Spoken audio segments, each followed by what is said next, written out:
Welcome back everybody from our little ride here between Vienna and Graz. So we're still in Austria with our ET7 and on the last couple of kilometers before we reach Graz, and we are today on the small battery, the 75 kilowatt hour battery.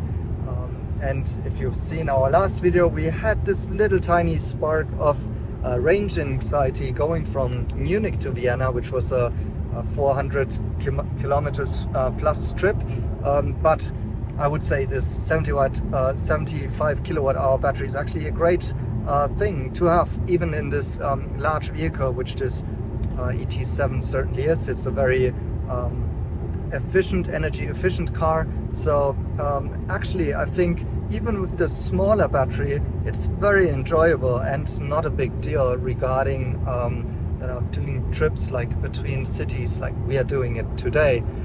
So for example, for today we possibly don't even need any charging while we are on the trip, so that's great. And in a previous video I talked about the possibilities of battery swapping, how this whole system could actually lead to the fact that overall batteries may become smaller and smaller.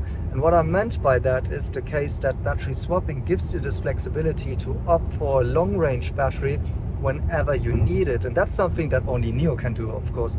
If you are a NIO owner, you can, for example, for a long-range trip for Vienna to Munich, swap in the 100 kilowatt hour battery and possibly don't even have to charge along the way, and then back in the city get the smaller battery.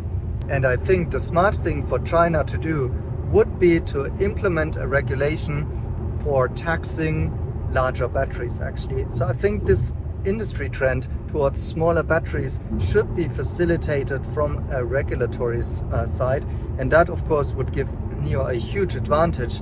Well, in a way NIO would be disadvantaged at disadvantage because of their cars are being so big and thirsty.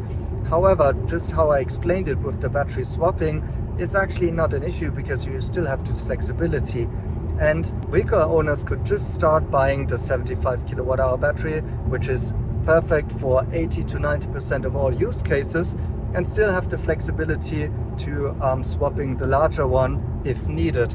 But if China would tax the larger batteries, that would overall lead to more efficient allocation of resources, to drive down cost of ownership, and in a sense NIO would have the perfect range anxiety fighting mechanism with battery swapping and the flexibility that it gives.